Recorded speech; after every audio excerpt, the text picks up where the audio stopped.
Hello and welcome to On Boards, a deep dive at what drives business success. I'm Joe Ayoub, and I'm here with my co-host Raza Shaikh. Twice a month, On Boards is the place to learn about one of the most critically important aspects of any company or organization, its board of directors or advisors, with a focus on the important issues that are facing boards, company leadership, and stakeholders.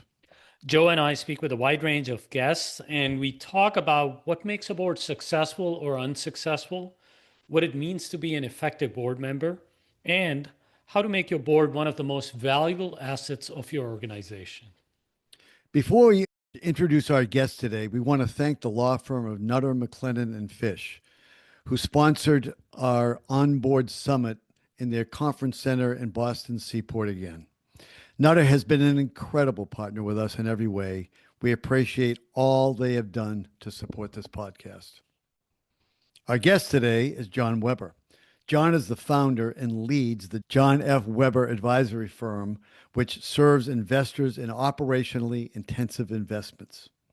He has impacted dozens of portfolio companies across a broad range of industries through operational engagement, talent management, and effective oversight, driving change as a board member, senior executive, and board level advisor in the Americas and Europe. For over 20 years, Jon has been working at institutional investors, including Goldman Sachs, Icahn Enterprises, and Elliott Investment Management. His roles include President of Icahn Enterprises, CEO of Phillips Services Corporation, West Point Home, and Whiskcase. Earlier in his career, Jon was an investment banker at Morgan Stanley and JP Morgan and a corporate attorney at Weil. Jon currently serves as chair of the board of Del Monte Foods and over the years has served on over 50 boards, including Aligned Energy, American Railcard Industries, Crescent Communications, National Energy Group, Promises Behavioral Health, Windstream, and Exo Communications. Welcome, Jon. It's great to have you with us today on Boards. Thanks so much. It's great to be here with you. I'm a listener of the podcast. Looking forward to having this conversation. Terrific. So let's start off with one piece of your background, which is working for Carl Icahn at Icahn Enterprises. Tell us a little bit about that experience and how it may have influenced you to found your company. Sure. Carl taught me an enormous amount about the effective role and, frankly, the ineffective role of boards in overseeing investor-owned companies. Carl had a particular focus on details and engagement and trained me and trained our team to kind of bring an ownership mindset to the boardroom by being deeply involved and challenging in a constructive way members of management of the companies over which we had responsibility. Well, there are varying views about Carl, very controversial in some ways, but I'm going to say what you just said is rock bottom fantastic in terms of learning about what a board should be. That's part of why I wanted to bring it out, because that is a good training to do the very intensive work that you're now doing. So let's go from that to just an explanation of what you mean when you describe operationally intensive investments. What does that mean? So over the course of my career, I have tended to work for institutional investors who bring a deep value orientation. And by deep value, I mean they invest in companies that are inexpensive, and usually they're inexpensive because they're troubled. They have challenges. And those challenges aren't simply balance sheet or macroeconomic challenges. They're challenges that result from issues relating to the business itself, whether it's talent, strategy, go-to-market, technology. I view all of these as operational issues that require an actively engaged board to address. So a consistent theme in my governance career and in my current business has been overseeing businesses that where it's not sufficient to just say, set it and forget it. The businesses have challenges and the boards need to be deeply involved. I will tell you a story. Once I had a conversation with Carl Icahn where Carl challenged me and asked why we needed to spend so much time on our companies. He pointed out that Warren Buffett had a vastly larger portfolio and spent a fraction of the resources overseeing the companies. And I responded, well, if you invest in Coca-Cola and businesses like that, they're going to require perhaps less hands-on involvement than if you invest in a twice bankrupt maker of sausage casings. What did he say? Well, he acknowledged that. And he is an unrelenting person that was always trying to press for more with less. But I think he did accept that response. Great. Jon, these type of businesses that would come under management and get acquired by such institutional investors then have to go through restructuring. And part of the restructuring results in restructured boards. Talk a little bit about that. Post-restructured board, in a way, sounds similar to just creating a brand new board. But then how is it actually different, and how much time and effort additionally is required for doing such a board restructuring? Right. Well, in a literal sense, it is a brand new board. Usually, when a company is restructured, the board slate will be wiped clean. Very often, the capital structure will be completely reconstituted. And so there are new stakeholders, new owners, new boards, sometimes new entities. And that creates both a challenge and an opportunity. The challenge is that there's a lot of work to be done. There isn't an inertial board culture. One must come in and kind of set up all the protocols, set up the governance, create the delegation of authority, create the committee charters, put in place all the plumbing to enable the board to be successful. And the board also needs to learn the business. So there has to be an onboarding process. And we often counsel running teach-ins and spending lots of time on site with management, as these new board members are generally unfamiliar with the business. The opportunity is, because it's a new board, the board is not tethered to the legacy of the past. The board may feel and be more comfortable challenging the status quo. And generally, I would say businesses that have been through restructuring have fewer antibodies for change. So as a board member and as a kind of architect of these boards, I find that management of post-restructured companies tend to be more receptive to change than would be the case at a traditional healthy company board. So, in situations where lenders have a right or may have a right to appoint board members, how do you balance this with the obviously important need to have an effective board and what you've described as a board that may have even more on its plate than a typical board, given all of the things they have to deal with right off the bat? Right. Well, I agree with the premise that it does have more on its plate, that the job is simply harder. And I handicap that as 50% more difficult than a regular board. How do we balance that? Well, we balance that by being transparent with board candidates about the challenges. If someone is looking for, I just want to show up once a quarter and flip some pages and eat some cookies at the board meeting, this is not the right role for them. This is a role for an individual who wants to make an impact, to be deeply involved, to mentor management, to understand root causes of underperformance and remedy those root causes. And so we try to curate boards of people who have both the aptitude and the desire to be impactful. And I find that it's more challenging than in a traditional healthy company board, because you can't just go with inertia. We need to make the future look different than the past. Jon, what is a post-restructured board? How does the world get there? Why did that restructuring happen in the first place for our audience? Sure.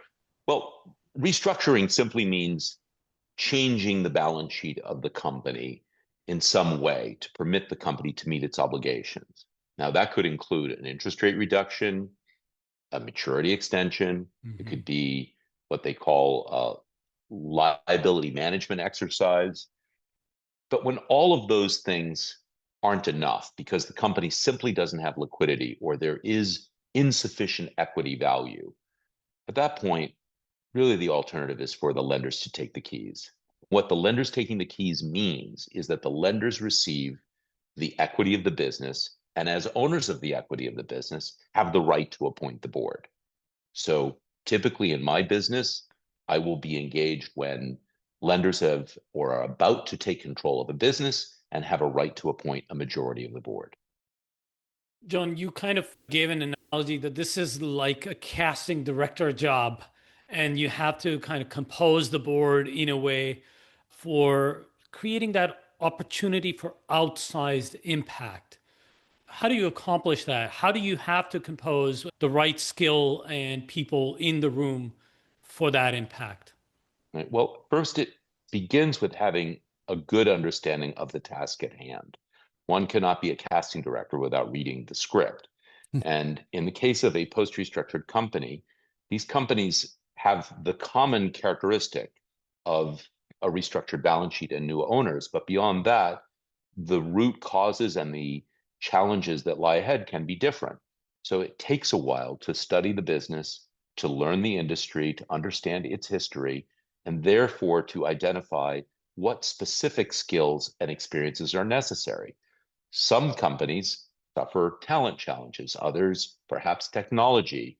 One company may have an international expansion opportunity, another may face a significant cost takeout or have labor issues. And depending upon those sets of challenges, we curate or cast the board to fill those particular roles. So you're the casting director, which suggests you make the final decision about who sits on the board. How do you balance your job with what investors want? So one of the things we've talked about is there's always a tension or often a tension between someone the investors trust, which means obviously they know them, maybe they're friends, maybe they've done business with them, and someone the company really needs, which is not always the same thing. Well, first, I correct you in one way, and that is that it is my job not to make the decision, but to make a recommendation that not only one investor, but typically a group of investors concur is the right decision for the group and for the company. And if I do my job well, I get everyone on the same page and we're nodding our heads in agreement and pleased with the choices. But occasionally there can be differences of opinion with me and my team or amongst the investors. And so my job is to provide the investors with good quality alternatives and to drive consensus to an outcome. Some investors take the view that they would prefer to have someone known to them or of their tribe than a person with functional or industry experience that is relevant to the business. And I do find that at times to be a challenge. I acknowledge that this is somewhat like who are you going to entrust your children with? You want to have it be a person that you understand well, you understand their motives, they kind of share a common destiny with you, they care about not only their own professional success, but your institution success and the success of the company. I will admit that there are some directors that we've interviewed along the way that they seem to care more about their relationships in the industry or currying Mm. favor with management than potentially fulfilling investors' desires. So it's part of our job to kind of balance that inherent tension by bringing people who are familiar enough with the business to be credible and impactful with management, but not so familiar as to be divorced from the ultimate interests of investors in achieving a return on their investment. It is about a balance. Yeah. Jon, often investors then do rely on these biases of trust. How do you bring that diversity of perspective despite having these biases? What kind of process do you have to run so that you find the skills, expertise, industry specific things that the company needs, as well as that they are able to earn that trust? What other factors other than the fit play into that? The most important thing, and this is like any other hiring process, whether you're hiring a board member, a CEO, or an assistant, is to know what it is that you're looking for before you start shopping. Because having a scorecard and having explicit criteria and having consensus around the table of what those criteria are is going to more likely lead to having a high performing board. So we spend a lot of time before the first candidate interview getting consensus around a scorecard that we will use to rate candidates Mhm. and getting Mm. consensus around the criteria that all candidates should have, and then specific criteria for certain candidates, whether that be committee chairs or board leadership or functional experience or knowledge of a particular industry. So the key thing is to get agreement on that. And then during the course of the interview and post-interview feedback, just to remind people, yes, you may have thought this individual is charming, but charming is not the same thing as conformity with our agreed upon scorecard. Investors are human too. They have biases. And I've noticed now, having perhaps interviewed a couple of thousand board members, the bias that investors have is they prefer candidates who tend to agree with their investment thesis and who have a frame of reference that is consistent with theirs. That's not always the healthiest thing because, as we know, constructive disagreement can bring a lot of value to a company. So we're not looking for clones of ourselves or people that bring mirror image of our own beliefs, but rather constructive disagreement at times around particular knowledge of the business. So that's, to me, a kind of a call out in investor interviews to make sure that investors aren't just hiring those who voice views that are consistent. I think with the way you framed it, saying the criteria, the scorecard, and what we are looking for to be agreed upon before you start interviewing candidates is really, really a great way to create that consensus, or at least a framework of the decision making upfront, so that now you start seeing candidates and you can say, yeah, they were very collegial and nice, but did they fit the criteria? And also, there's a behavioral bias called anchoring. And that is, before I write my position spec, if I interview Raza and I interview Joe, now I end up communicating about candidate profiles. I want somebody more Joe-like or more Raza-like. Well, with all due respect, neither may be the right one for this role. So that's why it's very important to think about the spec beforehand. And I'd also add to get input from management. And in my world of post-restructured companies, that's not always something that investors will remember to do. Incredible though that it may seem. So I like to really round out views and get input from not only investors, but from management that will end up working with the board as well. So when you do searches, sometimes you use a search firm and sometimes you don't. What guides that decision? And then I have some questions about how you follow the process either way. Sure. Look, all things being equal, I'd rather use a retained search firm. I think they are going to field a broader group of candidates. There is, of course, an expense and time consideration. And there are some circumstances where we have the good fortune to already know a handful of people, some identified by us, perhaps by our clients or by others, that can obviate the need for using retained search. But given my druthers, I prefer to use a retained search firm because they may identify talent that we are not aware of. They can do a better job at scouring and bringing in candidates that we may not be familiar with. What causes you not to use a search firm for a certain company? We have had some circumstances where there's only one seat or two seats to fill, and we have a field of candidates already identified from the investor group. And sometimes it could be expediency, it could be cost pressure that clients don't want to incur the expense of hiring a retained search firm. But in the majority of situations, in the overwhelming majority, we do hire retained search firms. And you talked a little bit about when you're talking to candidates, you want to make it clear that the workload is maybe different than other boards they've been on. What do you say to them? How do you talk about that? Well, the first thing that I do is if they've had board roles in the past, I ask them to talk me through their time commitment. And it's revealing how they describe their time commitment, because if they start doing the mental math around the number of meetings, then usually they're going to get to a time dedication that is too low. They'll end up saying something like, well, 80 hours a year. And 80 hours a year for me, even in a healthy company, is not enough to move the needle. The NACD research and most survey data suggests that it's a couple of hundred hours a year. But I've had many board members self-describe their time commitment as substantially less than that. And even when they don't have a precise sense, by the way, most people do have a precise sense of how much time they spend, and I ask them, well, tell me about your impact and engagement with the board and with the management outside of the board meetings. And if I get silence, then they're probably not the right person for that role. I'm looking for people that form relationships with management, that it will go on a customer call or go to an industry conference or provide insights based on their area of expertise. Then, if someone hasn't had prior board experience, I'm just very candid with them and describe to them that this is difficult. I ask them how they spend their time. And if they say things like, I love to spend my time fishing, golfing with my grandkids, I mean, there's nothing wrong with that. It's totally No. fine. Yeah. But this requires time, and time means prioritizing other activities. So we have just a very candid conversation. And so when I throw out a number and I say, look, this requires 300 hours a year, many times that will just shut down the conversation. Candidates will be like, nah, not interested. I had something else in mind.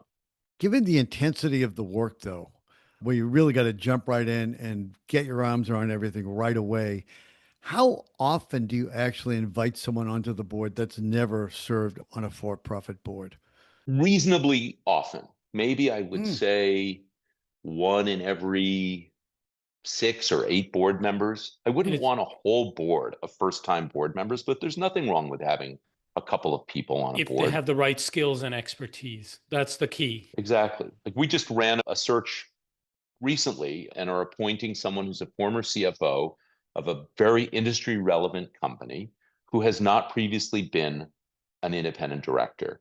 And I actually like the idea that this individual has plenty of time and is really interested in making his mark and wants to dig in deep and help a first time CFO raise his game. And there was just consensus on this point.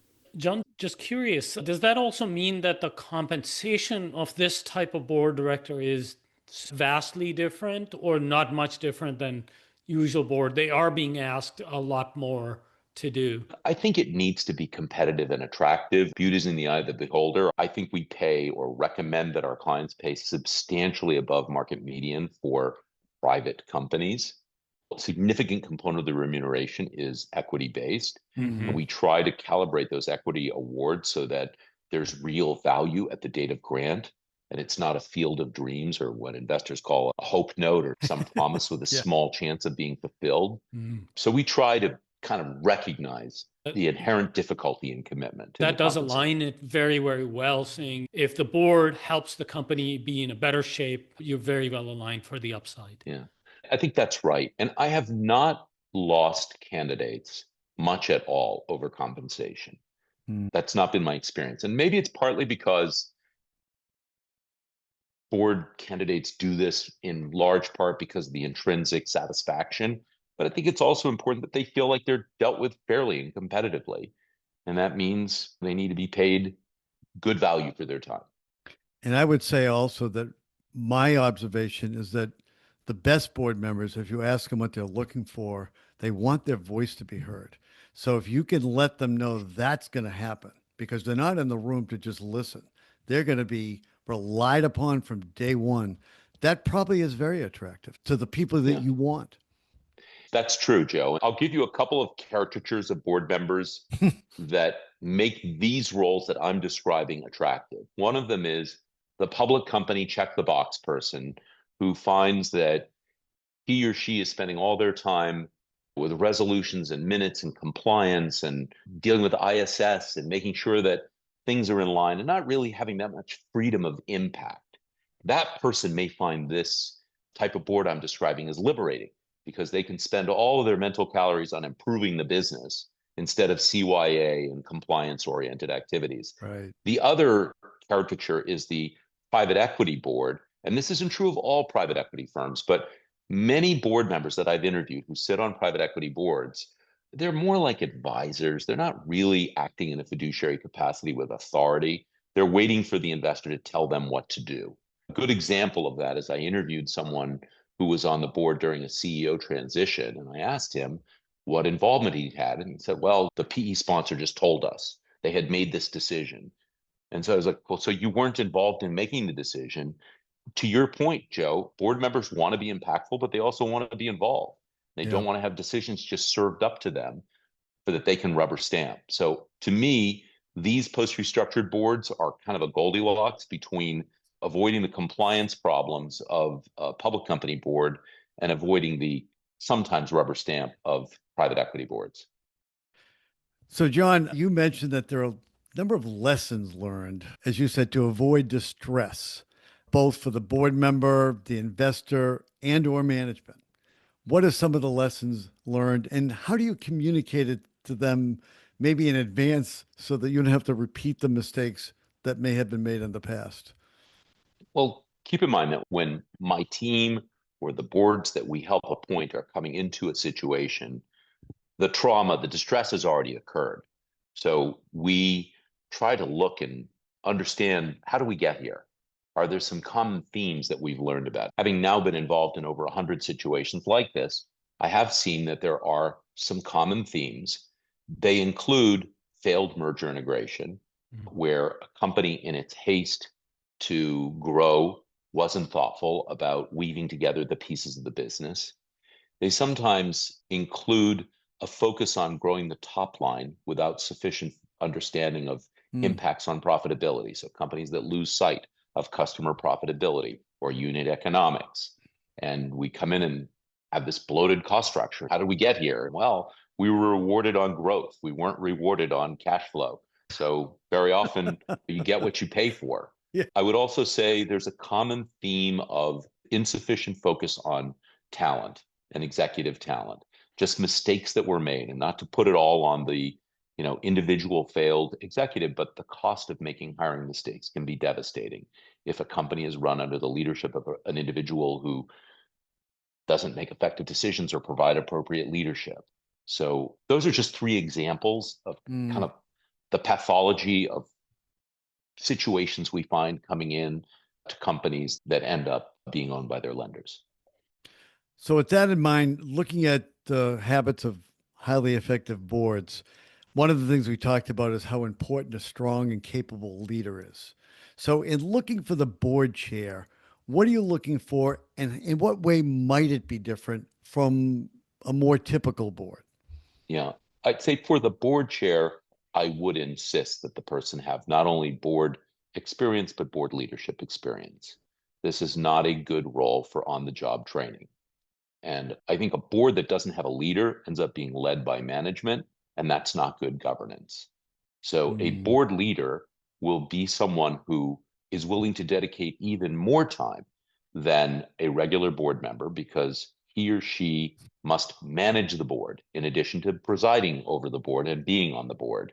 And managing the board means ensuring that each member of the board has feedback, has specific responsibilities.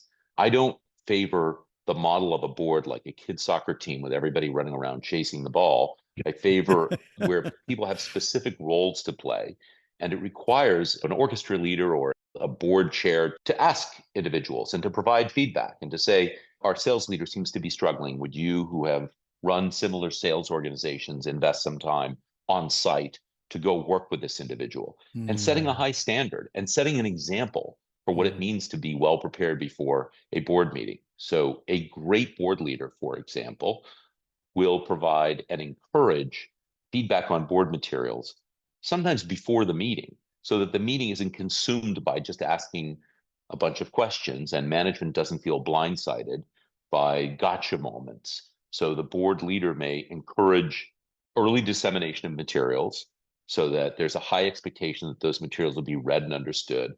And then people can share questions, sometimes on a group email prior to the board meeting, so that management doesn't spend the entire board meeting reciting and going through the numbing effect of just flipping pages. There's an assumption by a good board leader that everyone will show up to the board meeting well prepared. Look, we all fall prey to this, that a good board leader will do is just set ground rules like, please don't use your phone. Please don't be on your computer. Please show respect to the members of management. This is their career. They're entitled to the respect. Pay attention, be courteous. Don't try to act like an interrogator, or if you have something unpleasant or difficult to say, try to just say it one-on-one or offline, not in front of other members of management. These are just basic things, but a good board leader will be really attuned to that. And the good board leader will also provide, every time there's a board meeting, feedback to the CEO. Mm. And so the CEO will be able to kind of track. It won't be a black box. The CEO shouldn't feel like apprehensive that I don't know what's going on in the board meeting, because the chair should be providing that feedback, and sometimes critical feedback, but important that that be done. On these boards, do the CEOs typically attend the meeting, or are they members of the board, or what is their role vis-a-vis the board? Generally, in the Americas, executive management, the CEO will sit on the board. In some European jurisdictions, that's not the case. But we will almost always have, whether on the board or not, the CEO will attend all the board meetings Okay. and actually like to have other members of board management attend as well. We don't want to have to use an auditorium with too many people, but sometimes we'll rotate through. It'll typically be the CEO, the CFO for a good portion of the meeting. And then depending on the topic of the meeting, we may bring in other executives so they can get exposure as well. So typical for most companies that are doing it right, actually, is what you're describing. I didn't know if somehow these boards you needed more time without the CEO for some reason, or No, I mean, we always have an executive session at the end. And if there are some matters, and it would be rare that the CEO shouldn't be privy to, we might hold discussions without the CEO. But by and large, the CEO is in the meeting other than for the executive session at the But very Jon, end. it does imply that these type of boards have indeed separated the chair and the CEO role, which sometimes can be combined on many boards. Yeah, to me, that's a no-brainer. I just have seen it done a lot of different ways. The circumstances where we've agreed to leave a CEO in the chair role, we've kind of effectively circumvented that by appointing a lead director who becomes a de facto chair. And I just don't see many business reasons for leaving a CEO in as a chair other than placating the CEO. yeah, well, especially in a restructured company, I would think, because you want that other person, that chair who is so vitally important to this new board to really be the right person for the board. And that is not likely to be the CEO of this Right. company. I have had some circumstances where the CEO, in an out of court restructuring, where the CEO's executive contract survived, and there was a provision requiring that he or she remain board chair, or it would be constructive termination. And in Uh, those things, we kind of navigate around it, but hmm. it's really not a best practice to leave the CEO in his board chair. You talked about meetings that are forward facing, designed to make decisions rather than review what's happened in the past. How do you make sure that happens? And there's a rule that I've heard and actually think makes sense, referred to as the 80-20 rule, which is that no more than 20% of the meeting should be presentation. The rest of it should actually be conversation. So the meetings don't turn into a long presentation where essentially board members don't have the time they need to really inquire. What are your thoughts about that? Yeah, I hadn't heard that rule, but it makes sense to me, although frankly seems aspirational that as much as 80% would be conversation, but it's Yeah. something we should strive for. Yeah. And I have seen some McKinsey research saying that on the high performing boards, they spent more time and they were more forward looking in their focus rather than looking in the rearview mirror. Because we've all seen this kind of anesthetizing, let's regurgitate the quarterly results and go into myriad detail. And that's just not that productive. So I'd prefer that board members spend their time reviewing, preparing, asking thoughtful questions beforehand. If they have questions that are up for discussion, then let's do that. I think your rule sounds like a great rule. Try to spend as much as practicable. 80% seems like a lot, but that would be great. It is aspirational, but it's good to have goals. So you have to set it somehow. Jon, for these boards, is there kind of a life cycle as well that once the goals are accomplished, that most boards have a goal of keeping the organization sustainable, growing, and ever expanding?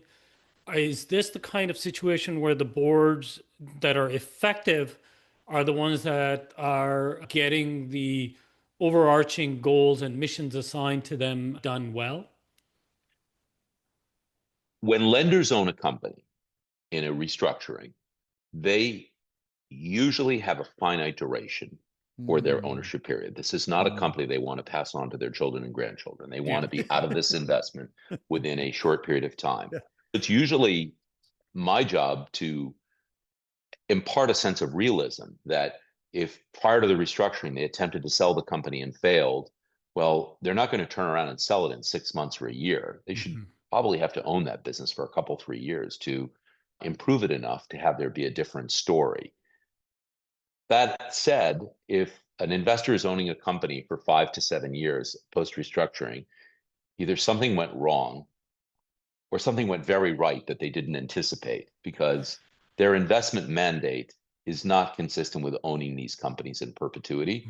So part of my view on recruitment is to be transparent and say, this is what we aspire to as owners of this company. We're asking this board to come in to bring about a monetization or an exit event, whether it's a sale to a strategic or a public offering within X number of years. Generally speaking, the board will go off into the sunset when that occurs, because the next owner will be deciding who is on the board. We've spoken many times with our guests on this podcast about startup boards. And this is a particular kind of private company board that is very early stage, relatively Series A, B, and so on. And this does sound or rhymes a little bit, meaning I'm struck by that these are kind of mission-driven, problem-solving, hands-on type of boards. And in this particular case, they even have kind of a thought in mind of how to pass this on. And that's basically what effectiveness and accomplishment might mean in most cases. Perhaps, but I think the culture of these boards is quite different from startup boards. I find, and this is perhaps a generalization, that startup boards tend to be more about leader worship and following the lead of management. And I find that post-restructured boards should introduce constructive dissonance, not to be disagreeable, but to be challenging. And they tend to be larger companies with more resources and financial metrics, just a very different world. So they're just quite different animals, I think. I think the important thing that I was struck by is this basic fundamental notion that boards are ineffective in harnessing management abilities and all of those things. And this is a path where you do bring back the effectiveness and that tension of, so to speak, again, constructive between boards and management to achieve results for shareholders, lenders, and stakeholders of the company. Raza, I agree with you. And in this respect, I agree with something I remember Carl Icahn saying, which is the overwhelming majority of boards are ineffective. And if one asks the investors, including lenders when they become owners, what percentage of boards do you think really have a favorable impact? It's going to be substantially less than 50%. And I think that's an opportunity for us to raise that number. It shouldn't be the case. It's because people are busy. They don't put the investment in thinking ahead. They put the board together too late. They're not specific about criteria. They don't manage the board in the same way that they'd expect the board to manage management. And as a consequence, unless things get managed, they tend not to perform very well. Absolutely. I think the 50% is, if anything, too low. But I think, again, interesting that that's the perspective from Icahn, and obviously something that you've looked at as well, because I think the percentage of not highly effective boards out there is high. That's what I see. I don't know what you see out there, Raza, different boards, but probably a little different because startup boards are really a different animal. They are, I would say, because it's a very broad spectrum. Governance applies to nonprofit, family-owned businesses, privately held businesses, public companies. I would say in terms of categories, the ineffectiveness is prominent in certain categories versus others right off the bat. And then within each category, again, certain boards are ineffective. Jon, it was a fascinating conversation. Thank you. Good questions and fun to do. And I'm still catching up on your last episode, but I look forward to hearing this one as well. Thanks so much. And All right, thank thank you you. all for listening to On Boards with our guest, Jon Weber. Thank you. Please visit our website at onboardspodcast.com. That's onboardspodcast.com. We'd love to hear your comments, suggestions, and feedback. If you're not already a subscriber, please be sure to subscribe to Apple Podcasts, Spotify, or wherever you get your podcast. And remember to leave us a 5-star review. And please tune in for the next episode of On Boards.